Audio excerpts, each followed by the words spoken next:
Welcome to Module 3 of this course on enhancing trade information portals.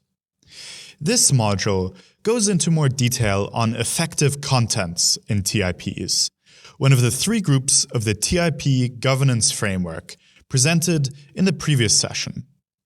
This group covers not only the content which should be included in a TIP, but also the quality attributes that the content should have, things like being easy to access and understand. As a starting point, if you have access to the TIP web statistics, the number of visitors to the TIP and the time they spend on various parts of the website can give you an overall idea of whether your TIP content is effective. However, to improve the portal, you really need to go deeper.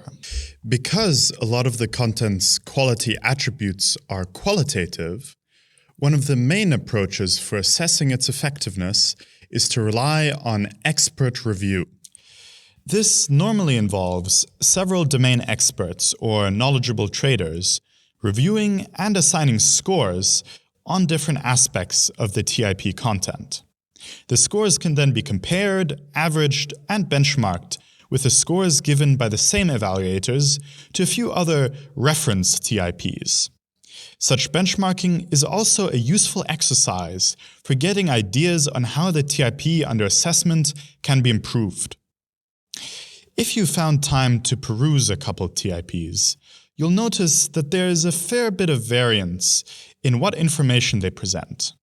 Most have a product name or product code-based search engine, which allows users to find regulatory procedures for certain goods. Most also include lists of trade agreements, maybe a tariff calculator, and forms for customs clearance. Other features are rarer. For example, some present import and export statistics to help firms make business decisions, or the TIPs of the 10 ASEAN member states, which offer information on non-tariff measures. To check how comprehensive your TIP's content is, you can use the checklist of recommended content featured in the UN CFACT guidelines on establishing a TIP. However, keep in mind that this checklist is by no means exhaustive. As always, the underlying criteria to decide on content is whether it will meet the needs of target end users, typically existing and new traders and those who support them. If a TIP includes useful content, which is not on this checklist, then feel free to modify the checklist when conducting your own assessments. The recommended content checklist consists of two lists of expected contents. The first, you can see here, is in relation to general trade regulations, like relevant laws, decrees, and other official proclamations, forms for permits or customs, links to relevant sites and electronic systems, penalty provisions, appeals procedures, guidance notes, and lists of codes. The second list includes items related to specific products. For example, the practical procedures for customs clearance for these products, associated fees, technical standards that apply to different goods and how to meet them, preferential tariffs, and so on. Many of these measures depend on appropriate classification, so the rules for commodity classification, advanced rulings, and customs valuation also need to be explained. Many TIPs present this type of information as part of their product search function. Now, if you remember from the last module, we introduced 7 quality attributes, which are part of effective contents. These are characteristics we expect the content to have in order to effectively meet traders' needs. Let's describe these characteristics in more detail. Navigability. This is about how easily a trader can find the content they're looking for. This can be assessed by measuring how long it takes to get to the information, how many mouse clicks, how many pages must be navigated, and how intuitive that process is. Much of this is about how the website is organized and how the information is accessed. Relevancy and clarity. Once the information is found, How easy is it to understand? How well presented, written, and explained is it? In addition, how relevant is it to the needs and perspective of traders? This is a particularly subjective feature. Accuracy. Simply put, are there any mistakes in the information that is provided? Inaccurate information can be particularly hazardous for traders, especially when attempting to understand their legal obligations. Completeness. Does the TIP include all the necessary information, including in enough detail that a trader can navigate the trade procedures? Timeliness. How often the information is updated or verified. Consistency. Is the content consistent with the information given by other government sources? Services and performance. This covers the various services a TIP has for navigating its contents. Things like search functions or FAQs. The technical performance of the TIP is also included in this category.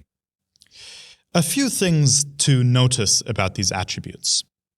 First, some of them can overlap. For example, if some content is missing, we would evaluate a TIP as incomplete. Alternatively, if the content is there but takes hours to find, the TIP's navigability is the issue. But from the user's perspective, these issues can look identical. Next, many of these attributes are very qualitative.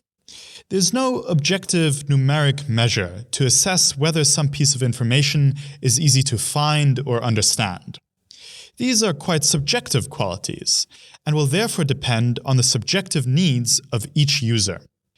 For both these reasons, it is necessary to use one's reasonable judgment when evaluating the content presented on a TIP. Keeping typical TIP end users in mind, it may be better to have some traders or other private sector domain experts evaluate the TIP. In the rest of this module, we are going to discuss how to evaluate only the first two of these quality attributes, namely navigability and relevancy/clarity. The rest will be discussed in the next couple modules. We propose using a 6-point scoring system to make the evaluations. The content of a TIP can be scored between 0 and 5, both for its ease of navigation and for its relevancy and clarity. 5 meaning excellent, 1 meaning very poor, and 0 meaning non-existent or unusable. Annex A of the ESCAP ITD Guide on Enhancing Trade Information Portals provides an example of a table in which these scores can be entered. A TIP is benchmarked by comparing its scores with the scores given to some chosen reference or example TIPs using the same metrics.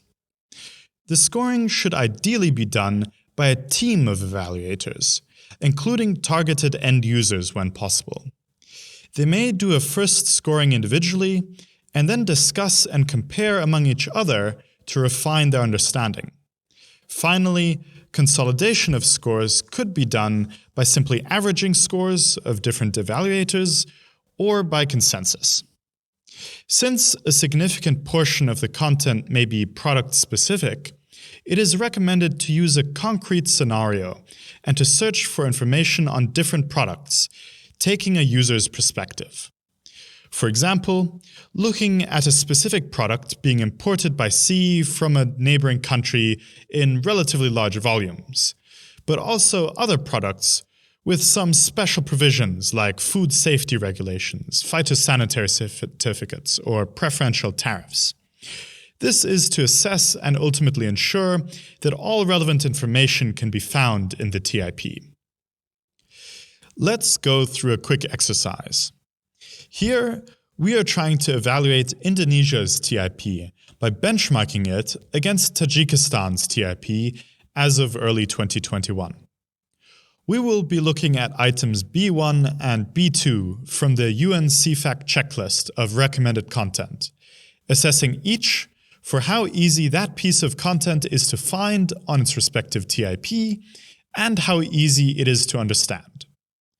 For this exercise, we will be entering our scores between 0 and 5 into this table. As mentioned previously, a full table can be found in the annex of the ESCAP ITD guide on enhancing trade information portals. So, let us say that you are a domain expert assessing Indonesia's TIP, which you've just navigated to. The first item we're checking for is B1, the practical steps for discharging regulatory obligations with customs. This is from the second category of the checklist. So we are looking for information related to specific goods. You eventually find this information under the Trade Simulation tab, which has a rudimentary and very difficult to use search function. The information was also rather unclear. You therefore give a score of 2 for ease of access and 3 for understandability. By contrast, Tajikistan's TIP has a very prominent search function, which quickly and intuitively delivers the needed information. The step-by-step explanations are also easy to understand. You therefore score it as 5 for both ease of access and understanding. The next item is B2, commodity classification and associated tariffs. Indonesia's TIP has several tabs on tariff nomenclature, with documents one can download. However, these are quite dense and hard to understand. You may give it a 5 for ease of access, but only a 3 for understandability. Tajikistan's portal, meanwhile, provides a cost calculator which includes tariffs, and that is very easy to understand. But information on commodity classification system was much harder to find. So that's a 2 for navigability, but a 5 for understandability. As an individual evaluator, you may have missed something. The next step, therefore, is for you to compare your findings with those of other evaluators and to consolidate your scores. After discussing, you find that the benchmarking has highlighted some issues, as well as shown how other TIPs might do things better. This can then form the basis for generating some recommendations for how we might improve Indonesia's TIP. In this module, we introduced a list of expected contents as a baseline for evaluating TIP content. We then described the 7 key quality attributes that the content needs to have to really be considered effective. Finally, we described and gave an example of how 2 of the quality attributes, navigability and relevancy and clarity, might be assessed via expert review. In the next module, we will be discussing the services and performance of a TIP and how these can be assessed.